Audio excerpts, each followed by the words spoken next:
राजस्थान की पारंपरिक जमीन में कई ऐसे राज दफन हैं जो कई वर्षों या कहीं सदियों बाद आज भी उसी तरह ताजा और अनसुलझे हैं जितने पहले कभी हुआ करते थे। ये रहस्य कुछ ऐसे हैं जिन्हें जितना सुलझाने की कोशिश होती है ये उतना ही उलझते जाते हैं। दोस्तों, आज हम आपको राजस्थान में मौजूद एक ऐसे गांव के बारे में बताने जा रहे हैं जो रातों रात वीराना हो गया था और इस जगह से लगभग 5000 लोग कहाँ चले गए थे ये आज तक पता नहीं चल सका। दोस्तों, ये कहानी है कुलधरा गांव की, जो राजस्थान के जैसलमेर शहर से लगभग 20 किलोमीटर की दूरी पर मौजूद है। कुलधरा गांव एक ऐसी जगह है जहां के बारे में सुनते ही कई लोगों की रूह कांप उठती है। इस गांव से एक नहीं बल्कि कई रहस्यमयी और डरावनी कहानियां जुड़ी हैं। ये गांव पिछले 300 सालों से श्रापित है, इसीलिए रात में इस गांव में कोई नहीं जाता। गांव के आसपास के लोगों का कहना है कि यहाँ पर अक्सर कई भूतिया घटनाएं होती हैं। इस कारण यहाँ पर कोई भूल कर भी जाने की कोशिश नहीं करता। कुलधरा गांव के इस रहस्य के पीछे एक ऐतिहासिक घटना छुपी है।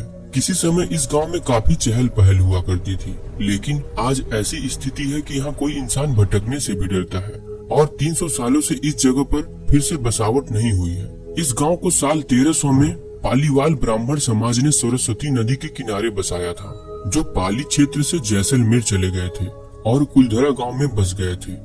इस गांव की पुस्तकों और साहित्य के अनुसार कहा जाता है कि पाली के एक ब्राह्मण जिनका नाम कधान था, उन्होंने सबसे पहले इस जगह पर अपना घर बनाया था और साथ में एक तालाब भी खोदा था जिसका नाम उन्होंने उधनसर रखा था।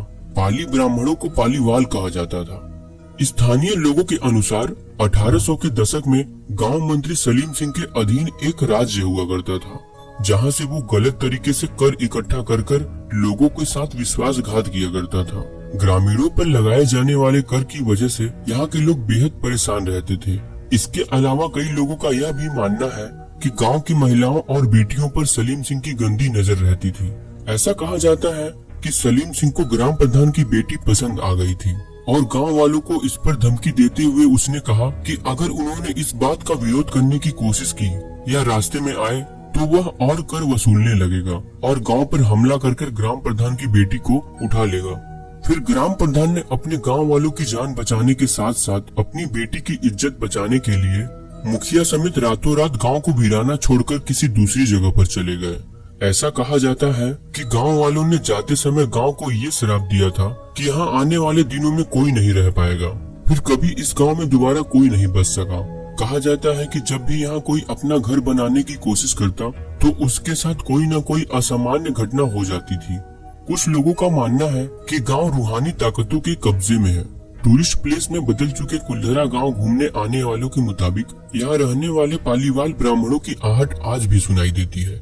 उन्हें हर पल यहाँ ऐसा अनुभव होता है कि कोई आसपास चल रहा है। बाजार की चहल पहल की आवाजें आती हैं, महिलाओं के बात करने और उनकी चूड़ियां और पायलों की आवाज हमेशा ही आती रहती है।